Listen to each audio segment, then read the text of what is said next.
भारतातील लिंबू, हिरवी मिरची, शेवगा, भेंडी आणि कारली यांसारख्या भाज्या आणि पालेभाज्यांना आखाती देशामध्ये वर्षभर मोठी मागणी असते। रमजानच्या महिन्यामध्ये ही मागणी मोठी असते, वाढत जाते। मात्र आखाती देशातील युद्धामुळे या भाज्यांची निर्यात सध्या ठप्प झालेली आहे। निर्यात रखडल्याने त्याचा थेट फटका देशातील शेतकऱ्यांना बसतोय। पाहूयात या संदर्भातला आमचा हा स्पेशल रिपोर्ट।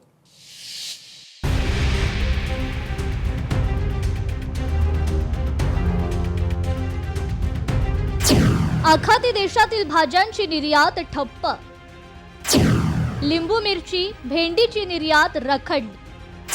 1681 कोटींचा भाजीपाला व्यवसाय संकटात। भारतीय मसाल्यांना जशी देशभरात मोठी मागणी आहे तशीच मागणी भारतीय हिरव्या भाज्या आणि विशेषतः लिंबू मिरची कढीपत्ता यांना आहे। आखाती देशात मोठ्या प्रमाणावर भाजीपाल्याची निर्यात होत असते। गेल्या आर्थिक वर्षात भारतातून सुमारे 3,73,000 टन भाजीपाला 8 आखाती देशांमध्ये निर्यात केला होता। या निर्यातीमधून 1681 कोटी रुपयांची उलाढाल झाली होती। एवढ्या मोठ्या प्रमाणावरील निर्यातीला युद्ध परिस्थितीचा मोठा फटका बसलाय। आखाती देशांमध्ये सुरू असलेल्या युद्धाचा फटका हा नवी मुंबईतील एपीएमसी मार्केटला देखील बसलेला आहे आणि त्याचमुळे कुठेतरी भाजी मार्केटवर याचा परिणाम झालेला आहे आणि 50% भाज्यांचे दर हे घसरलेले आहेत। तर आपण पाहू शकतो की विविध प्रकारचे पालेभाज्या हे एपीएमसी मध्ये दाखल असतात आणि जास्त करून जर पाहायला गेलं तर 70% हे जे व्यावसायिक आहेत ते या ठिकाणी खरेदी करत असतात आणि त्यामुळेच कुठेतरी सध्या हॉटेल्स नवी मुंबईतील बंद असल्यामुळे जी भाजीपाला आहे तो सध्या हॉटेल वगैरे खरेदी करत नसल्याने शेतकऱ्यांचं आणि जे भाजी विक्रेते व्यापारी आहेत त्यांचं मोठ्या प्रमाणात नुकसान होताना आपल्याला पाहायला मिळत आहे। मुंबई कृषी उत्पन्न बाजार समितीसह देशातील विविध कृषी बाजारपेठांमधून आखाती देशांकडे मोठ्या प्रमाणावर भाजीपाला पाठवला जातो। निर्यातीत आखाती देश दीर्घकाळ आपली प्रमुख बाजारपेठ राहिली आहे। भारतातून एकूण 125 देशांमध्ये भाजीपाला निर्यात होतो। त्यातील सुमारे 23% हिस्सा 8 आखाती देशांचा आहे।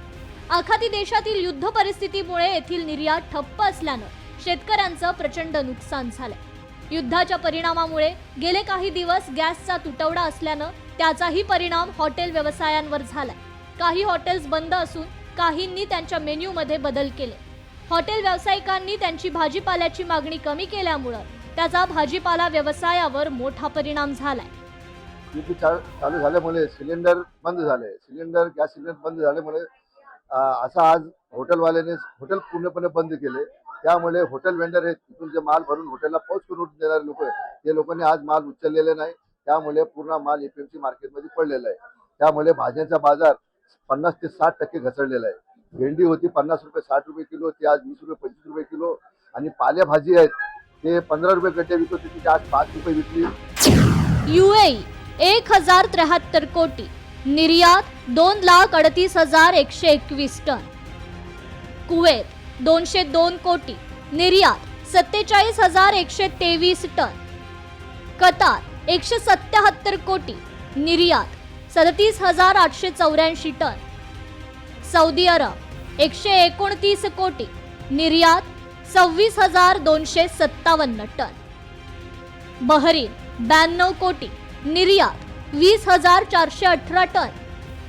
इराक 6 कोटी, निर्यात 3,613 टन। इस्रायल 2 कोटी, निर्यात 183 टन। तर जॉर्डन 0.61 कोटी, निर्यात 85 टन। युद्धजन्य परिस्थितीमुळे आखाती देशांकडे होणारी निर्यात सध्या थांबली आहे। इतर देशांकडील व्यापार सुरू असला तरी आखाती बाजारपेठेतील अडथळे आणि दळणवळण व्यवस्थेतील अनिश्चिततेमुळे भाजीपाला व्यापारावर परिणाम होतोय। देशभरातील हॉटेल व्यवसायावर गॅस तुटवड्याचा परिणाम झाल्यामुळे त्याचा थेट फटका भाजीपाला व्यवसायावर झालाय। भाजीपाला हा नाशिवंत असल्याने तो काही दिवसात खराब होतो। निर्यात नसल्याने नुकसान आहेच, मात्र देशभरातील हॉटेल चालकांनी त्यांचे मेन्यू अर्धे केल्यामुळे त्याचाही फटका भाजीपाला व्यवसायावर झालाय। शेतीमालाला भाव नसल्याने भाजीपाला शेती उत्पादक आर्थिक संकटात सापडले। ब्युरो रिपोर्ट, लोकशाही मराठी, मुंबई।